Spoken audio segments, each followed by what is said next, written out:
Ada dua hal yang sedang kusuk berdiam diri, menanti aksi untuk dieksekusi. Hal pertama adalah tentang sebuah perpisahan yang ternyata bisa dirayakan. Kedua, tentang pertemuan dengan orang lain, singkat tapi mengesankan. Saya menyebutnya dengan seseorang yang berada di persilangan waktu. Beberapa hari lalu, saya menulis tentang perpisahan. Yang waktu itu, saya bilang bahwa tidak ada perpisahan yang baik-baik saja. Jika baik-baik saja, tentu mereka tetap bersama. Ternyata hal itu tidak berlaku di konteks tertentu.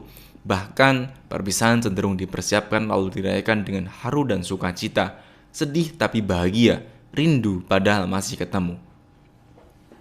Bagaimana bisa sebuah perpisahan terjadi tapi malah dirayakan?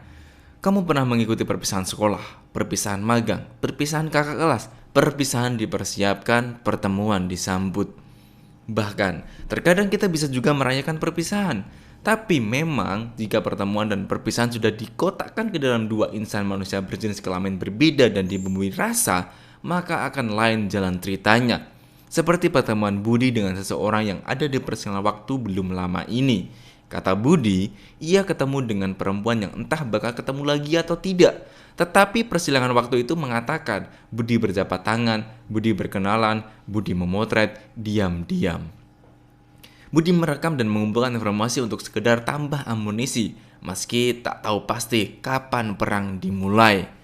Akal Budi bilang bahwa ia seperti melihat masa depan, entah berkhayal atau tidak. Ia bilang bahwa masa depannya ada di orang yang ada di persilangan waktu itu.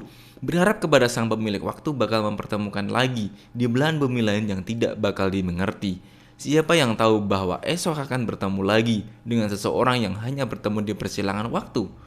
Tapi Budi memang berdoa, ada persilangan, penjumlahan, dan pembagian waktu untuk Budi dan orang itu.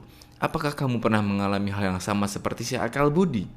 Sepertinya Tuhan memang menciptakan pertemuan dan perpisahan dengan sangat sengaja, menjadikannya sepasang, sebagaimana Tuhan menciptakan segala makhluk yang ada di bumi dengan berpasang-pasangan. Pada detik ini, akhirnya segala hal yang terlampaui, tentang ilmu yang kupelajari, tentang pertemuan demi pertemuan yang terjadi, perpisahan yang disengaja atau tidak disengaja, tentang garis waktu, tentang mencari sebuah titik, tentang visi misi, tentang keputusan demi keputusan, dan kamu yang sedang mendengarkan ini adalah bagian dari energi yang tidak bisa kita jelaskan, tapi bisa kita pelajari. Apa yang sedang saya lakukan ini adalah sekadar untuk memahami kalau memang inti hidup manusia adalah beribadah kepada Tuhan, menyiapkan bekal perjalanan, maka ibadah yang bagaimana dan seperti apa yang perlu dan wajib kita lakukan. Dulu, saya pernah berkhayal, bagaimana jika aku ini adalah makhluk tapi tidak manusia. Tapi pikiran itu sesaat kemudian pergi entah kemana yang tidak mau lagi saya cari.